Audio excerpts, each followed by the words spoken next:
Movie చూసాక నాకేమనిపించిందంటే నా చిన్నప్పుడు జరిగిన ఒక ఇన్సిడెంట్ ఎక్స్ప్లెయిన్ చేస్తా. సో ఇది కూడా సినిమాలో కథనే. మా నాన్నగారికి ఒక 2 acres ల్యాండ్ ఉండేది. ఆ ఫార్మింగ్ ల్యాండ్ మీద మా నాన్నగారు బ్యాంక్ లో లోన్ తీసుకున్నారు. సో సరిగ్గా క్రాప్ రాకపోవడం వల్ల ఆ లోన్ అయితే తిరిగి పే చేయలేకపోయారు. సో బ్యాంక్ వాళ్ళు దానికి మా ల్యాండ్ ని ఆక్యుపై చేసుకున్నారు. సో మా నాన్నగారు మెంటల్లీ స్ట్రాంగ్ గా ఉండి కోర్ట్ కి వెళ్లి ఫైట్ చేశారు. ఒక 1 year అలా ఫైట్ చేసిన తర్వాత ఆల్మోస్ట్ మా ల్యాండ్ మాకు అప్పగించేశారు. సో గవర్నమెంట్ వాళ్ళు. సో ఫార్మర్స్ విలేజెస్ లో మాక్సిమం ఇలాంటి సిచ్యువేషన్స్ ఫేస్ చేస్తూ ఉంటారు. పరువు పోవడం వల్ల చాలా మంది రైతులు అప్పుల పాలైపోయి చనిపోయే వాళ్ళు. సో ఇంచుమించు ఈ సినిమా కథ కూడా ఇదే. సో డీటెయిల్ గా ఇన్ డెప్త్ రివ్యూలో మాట్లాడుకుందాం. ఇలా 1991లో ఇలాంటి సిచ్యువేషన్ వచ్చింది. ఆ బ్యాంక్ వాళ్ళు ఊరికే ఉంటారా, వడ్డీ మీద వడ్డీ చక్రవడ్డీ వేసి లాక్కుని ఫైల్ స్పాయిల్ చేసే వరకు వదలరు. సో ఇలానే మన ధనుష్ తన పొలం కాపాడుకోవడానికి ఏం చేశాడు అనేది remaining part of the film. Moving starting లో కొంచెం టైం తీసుకుంటుంది స్టోరీలోకి వెళ్ళడానికి. ఒక 25 minutes అలా పడుతుందండి. ఇక్కడ కొన్ని సాంగ్స్ కూడా వస్తాయి. నాకైతే కొంచెం లాగ్ అనిపించాయి. బట్ ఒక్కసారి father and son emotion start అవ్వగానే ఇంకా కనెక్ట్ అయిపోతాం. అక్కడి నుంచి మూవీ ఒక ఫ్లో లో వెళ్ళిపోతుంది. లాస్ట్ దాకా ఈ మూవీ ఇంటర్వెల్ రాబరీ సీక్వెన్స్ అయితే రైటింగ్ మాస్టర్ క్లాస్ అని చెప్తాను. చాలా సింపుల్ సెట్టింగ్ అండ్ క్యారెక్టర్స్ తో కూడా ఇంత మంచి డ్రామా క్రియేట్ చేయొచ్చని ప్రూవ్ చేశారు. Second half of the movie stars design నిజంగా అండ్ వెళ్లే కొద్దీ కూడా ఇంకా బెటర్ అవుతూ వెళ్తుంది. And ends with a good climax నిజంగా. అగైన్ ప్రస్తుతం మన మూవీస్ ఉన్న స్పేస్ ఏంటి అంటే non stop elevations and mass scenes ఉండేలా చూసుకుంటున్నారు. కానీ అంత larger than life of mass scenes లేకపోయినా కూడా కేవలం స్క్రీన్ ప్లే తో మ్యాజిక్ చేయొచ్చని డైరెక్టర్ విఘ్నేష్ రాజా గారు ప్రూవ్ చేశారు. నాకు ఈ మూవీలో రిఫ్రెషింగ్ అనిపించింది ఏంటంటే writers Alfred Prakash and Vignesh Raja ఇందులో క్యారెక్టర్స్ ని చాలా రియల్ గా ట్రీట్ చేస్తారు. ప్రతి క్యారెక్టర్ తీసుకున్న డెసిషన్స్ కి 2 sides ఆఫ్ ద ఆర్గ్యుమెంట్స్ మనం చూడొచ్చు. కొన్ని సార్లు క్యారెక్టర్స్ మీద ఫ్రస్ట్రేషన్ వస్తుంది, కోపం వస్తుంది, కొన్నిసార్లు జాలేస్తుంది. కానీ పాయింట్ ఏంటంటే మూవీ అయ్యేదాకా మనం ఆ క్యారెక్టర్స్ జర్నీ చూడడమే కాదు, ఆ క్యారెక్టర్స్ తో పాటు ట్రావెల్ చేస్తాం. ఈ మూవీ ట్రైలర్ చూస్తే హీరో రాబరీస్ చేస్తాడని మనకు ఆల్రెడీ తెలిసే ఉంటది. కానీ ఈ మూవీ మెయిన్ ఇంటెన్షన్ రాబరీస్ ఎంత క్లెవర్ గా చేస్తాడని చూపించడం కాదు. ఇన్ఫాక్ట్ రాబరీస్ చేసే మెథడాలజీ చాలా నార్మల్ గా ఉంటది. అయినా మనం సీన్ లో టెన్షన్ ఫీల్ అవుతాం, డ్రామా ఫీల్ అవుతాం. ఎందుకంటే ఇందాక చెప్పినట్టు క్యారెక్టర్స్ ని రియలిస్టిక్ గా ట్రీట్ చేయడం వల్ల ఇది వచ్చిన అడ్వాంటేజ్. ఒక్క నార్మల్ మనిషి ఒక దొంగ అవడానికి మధ్య ఉన్న దూరం కేవలం అతనికి ఒక చెడ్డ రోజు మాత్రమే.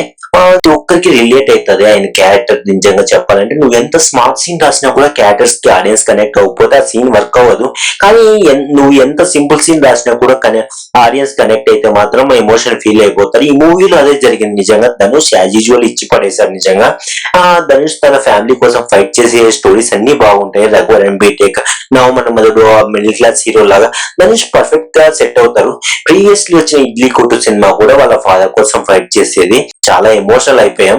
తన క్యారెక్టర్స్ కి మల్టిపుల్ షేడ్స్ ఉంటాయి. చాలా మంచివాడు కాకపోవచ్చు కానీ చెడ్డవాడు మాత్రం కాదు. ఒక పక్క మంచివాడు అవ్వడానికి ట్రై చేస్తాడు కానీ సొసైటీ తనను అలా అవ్వనివ్వదు.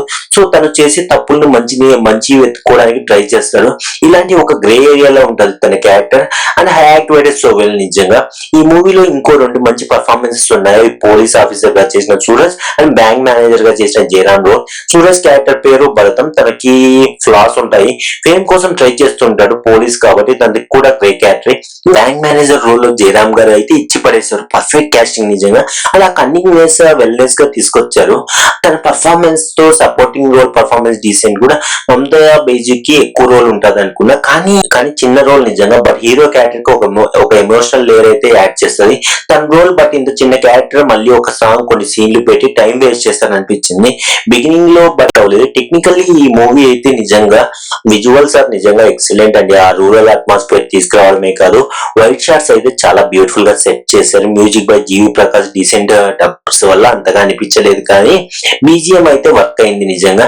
వెరీ వెల్ నిజంగా. ఎడిటింగ్ కూడా చాలా బాగుంది.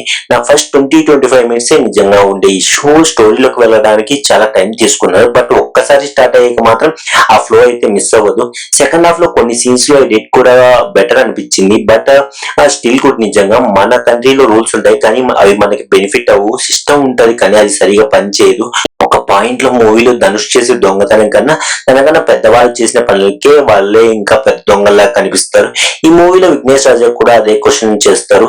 సిస్టమ్ వల్ల అన్యాయం జరిగిన ఒకతను న్యాయం కోసం సిస్టమ్ కి వ్యతిరేకంగా వెళ్తే తన క్రిమినల్ సిస్టమ్ లో ఉంటూ డైలీ కొన్ని లక్షల మంది జీవితాన్ని లీగల్ గా డ్యామేజ్ చేసిన సిస్టమే పెద్ద క్రిమినల్.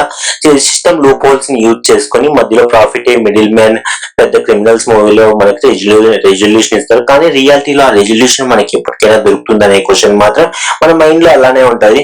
సో గైస్, ఇది నా రివ్యూ. నిజంగా ఈ రివ్యూ మీకు నచ్చితే ప్లీజ్ లైక్ చేయండి, షేర్ చేయండి, సబ్స్క్రైబ్ చేయండి.